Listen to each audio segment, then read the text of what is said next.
ગીર સોમનાથનું વેરાવળ ગણેશોત્સવની રાહ ચીંધે છે। પર્યાવરણ સંરક્ષણ, જળચર જીવોનું જતન, લોલીપોપમાંથી નિર્મિત ચોકલેટથી બનાવેલા ગણપતિ વેરાવળના સતીમાં યુવા ગ્રુપ મંડળનું આયોજન કરાયું છે। ગીર સોમનાથ વેરાવળ શક્તિ યુવક મંડળ દ્વારા દર વર્ષે ગણેશ ચતુર્થીના દિવસે વિવિધ પર્યાવરણ સંરક્ષણ થીમ આધારિત ગણપતિની પ્રતિમાનું નિર્માણ કરી સ્થાપન કરવામાં આવે છે, જેમાં પ્રકૃતિનું સંરક્ષણ થાય અને ભાવિકોને ઇકો ફ્રેન્ડલી ગણપતિની પ્રતિમાનું સ્થાપન કરવા માટે પ્રોત્સાહન મળે એ માટે છેલ્લા 16 વર્ષથી અલગ અલગ થીમ આધારિત ગણપતિજીનું સ્થાપન કરવામાં આવે છે। મૂર્તિની લંબાઈ 4 ફૂટ છે, જ્યારે પહોળાઈ 3 ફૂટ છે। લોકો પર્યાવરણ પ્રત્યે જાગૃત થાય અને વિસર્જન બાદ જળાશય જીવોને ખોરાક મળી રહે અને અગર નુકસાન થાય તે વિચાર રખાય છે। આ વર્ષે પ્રતિમા યુવા મંડળ દ્વારા 80 ફૂટ રોડ ભાવના સોસાયટી વેરાવળે 3000 જેટલા લોલીપોપ ચોકલેટમાંથી ગણપતિની સ્થાપન કર્યું છે। મંડળના સતીશ સિંઘવ, અલ્પેશ ડોલરિયા, મહેન્દ્ર વાઘેલા, મનીષ ચુડાસમા તથા યુવાનો છેલ્લા 10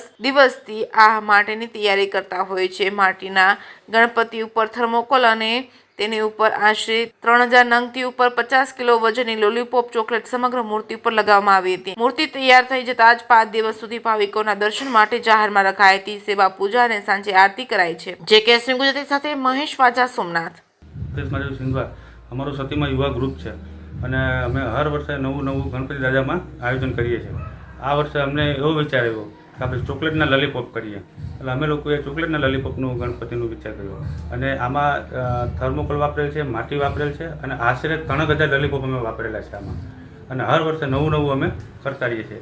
ડ્રાયફ્રૂટના ગણપતિ કરેલા છે, બિસ્કિટના કરેલા છે, કાજુ બદામના કરેલા છે, પ્લસ ખજૂર પાકના કરેલા છે, માવાના કરેલા છે, સ્ટોનના કરેલા છે। એ રીતે બધી હર કિલ્લા અમે ગણપતિમાં થીમ બદલાવીએ છીએ।